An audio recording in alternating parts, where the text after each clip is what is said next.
আসসালামু আলাইকুম। বিশ্ব কাঁপানো খবর জানাচ্ছি আমি মেহজাবিন ইসলাম। আপনি দেখছেন বিশ্বপ্রবাহ। সিরিয়ায় ফের সক্রিয় আইএস, আল সারার সরকারকে হটানোর ডাক। তড়িঘড়ি করে ফিলিস্তিনি বন্দীদের মৃত্যুদণ্ড দিচ্ছে ইসরায়েল। আফগানিস্তানের 7 স্থানে পাকিস্তানের হামলা, শিশুসহ বহু হতাহত। এত চাপেও কেন নতি স্বীকার করেনি ইরান, জানতে চান ট্রাম্প। খামেনি পরিবারকে নির্মূলের পরিকল্পনা যুক্তরাষ্ট্রের, ট্রাম্পের তুঙ্গে লক্ষ্য খামেনির ছেলে। হিজবুল্লায় নিয়ন্ত্রণ নিল ইরান, প্রস্তুত হচ্ছে যুদ্ধের জন্য। এতক্ষণ শুনলেন সংবাদের শিরোনাম, এবার চলুন দেখে নিই প্রতিটি সংবাদের বিস্তারিত। তড়িঘড়ি করে ফিলিস্তিনি বন্দীদের মৃত্যুদণ্ড দিচ্ছে ইসরায়েল। ইসরায়েলি পার্লামেন্টের নেসেটে ফিলিস্তিনি বন্দীদের মৃত্যুদণ্ড কার্যকর করার বৈধতা দিতে এক বিতর্কিত বিল পাশের প্রক্রিয়া শুরু হয়েছে। বিষয়টি প্রকাশ্যে আসতেই বিশ্বজুড়ে মানবাধিকার কর্মীদের মধ্যে উদ্বেগ বাড়ছে।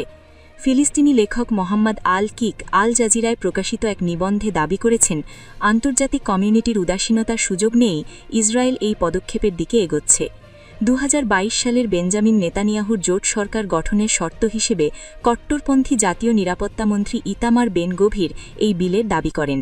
গত নভেম্বরে বিলটি প্রথম পাঠে পাশ হয়। জানুয়ারিতে এর বিধান জনসমক্ষে আসে। সেখানে বলা হয়েছে, দণ্ডাদেশে 90 দিনের মধ্যে আপিল ছাড়াই ফাঁসির মাধ্যমে মৃত্যুদণ্ড কার্যকর করা হবে। নিবন্ধে বলা হয়েছে, ফিলিস্তিনিদের শুধু বন্দী না বলে যুদ্ধবন্দী বলা বেশি যুক্তিযুক্ত, কারণ সামরিক অধিকারটির বিরুদ্ধে প্রতিরোধ অথবা কোনো অভিযোগ না ছাড়াই তাদের বছরের পর বছর আটক রাখা হয়। বর্তমানে ইসরায়েলি কারাগারে থাকা ফিলিস্তিনিদের 1/3 প্রশাসনিক আটক অবস্থায় রয়েছেন। তাদের মধ্যে নারী, শিশু রয়েছেন।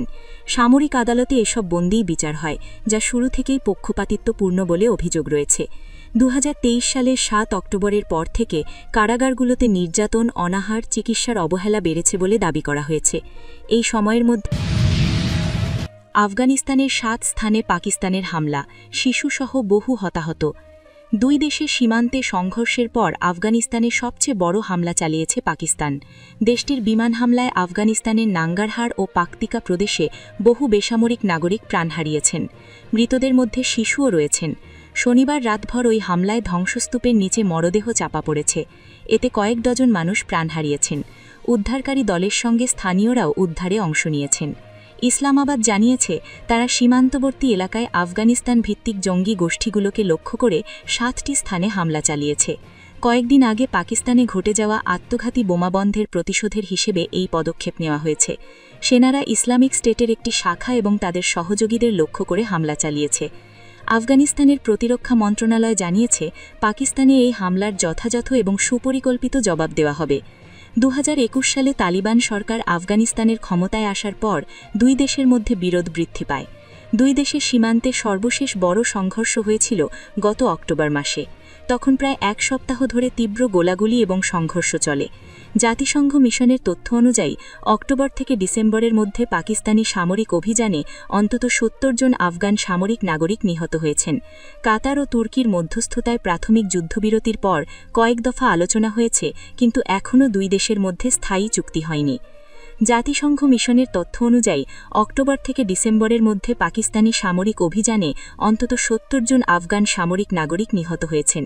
কাতার ও তুর্কির মধ্যস্থতায় প্রাথমিক যুদ্ধবিরতির পর কয়েক দফা আলোচনা হয়েছে, কিন্তু এখনও দুই দেশের মধ্যে স্থায়ী চুক্তি। এত চাপেও কেন নতি স্বীকার করেনি ইরান, জানতে চান ট্রাম্প। মার্কিন প্রেসিডেন্ট ডোনাল্ড ট্রাম্প জানতে চেয়েছেন, যুক্তরাষ্ট্রের তীব্র চাপের মুখে কেন ইরান এখনও নতি স্বীকার করেনি। ট্রাম্পের এই প্রশ্ন তিনি করেছেন মার্কিন বিশেষ দূত স্টিভ উইটকফের কাছে। খবর টাইমস অফ ইসরায়েলের। ফক্স নিউজে দেওয়া সাক্ষাৎকারে উইটকফ বলেন, প্রেসিডেন্ট কৌতূহলী যে ইরান কেন আত্মসমর্পণ বা নতি স্বীকারের ঘোষণা করছে না, যদিও যুক্তরাষ্ট্র অঞ্চলটিতে উল্লেখযোগ্য নৌসামুদ্রিক শক্তি মোতায়েন করেছে। ওয়াশিংটনের লক্ষ্য ইরান আনুষ্ঠানিকভাবে ঘোষণা করুক যে তারা পারমাণবিক অস্ত্র চায় না এবং তা প্রমাণে পদক্ষেপের রূপরেখা দিক। অন্যদিকে জেনেভায় মঙ্গলবার বৈঠকের পর ইরানের পররাষ্ট্রমন্ত্রী আব্বাস আরাকচি জানিয়েছেন, দুই পক্ষ দিকনির্দেশনামূলক নীতিতে একমত হয়েছে। তবে হোয়াইট হাউস জানিয়েছে, গুরুত্বপূর্ণ ইস্যুতে এখনও বড় ধরনের মতপার্থক্য রয়ে গেছে। এক আধিকারিক জানান, আগামী কয়েকদিনে ইরান লিখিত প্রস্তাব জমা দিতে পারে। আরাকচি জানিয়েছেন, তেহরানও শীঘ্রই একটি খাসড়া প্রত্যার্থ প্রস্তাব উপস্থাপন করবেন। খামেনি পরিবারকে নির্মূলের পরিকল্পনা যুক্তরাষ্ট্রের, ট্রাম্পের তরুণ লক্ষ্য খামেনির ছেলে। ইরানের সর্বোচ্চ নেতা আয়াতুল্লাহ আলী খামেনি এবং তার সম্ভাব্য উত্তরাধিকারী ছেলে মোজতাবা খামেনিকে হত্যার পরিকল্পনাসহ তেহরানের বিরুদ্ধে চরম সামরিক পদক্ষেপের একাধিক বিকল্প ডোনাল্ড ট্রাম্পের টেবিলে জমা দিয়েছে পেন্টাগন। মার্কিন সংবাদমাধ্যম অ্যাক্সিওসের একটি প্রতিবেদনে বলা হয়েছে, যদি ইরান তার পারমাণবিক কর্মসূচি পুরোপুরি বন্ধের বিষয়ে ওয়াশিংটনের কঠোর শর্ত মেনে না নেয়, তবে ট্রাম্প এই চরম পথ বেছে নিতে পারেন।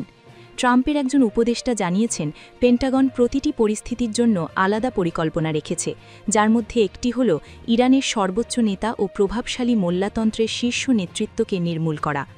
বর্তমানে মধ্যপ্রাচ্যে যুক্তরাষ্ট্রের বিশাল সামরিক উপস্থিতি এবং ক্রমবর্ধমান উত্তেজনা একটি সম্ভাব্য যুদ্ধের ইঙ্গিত দিচ্ছে।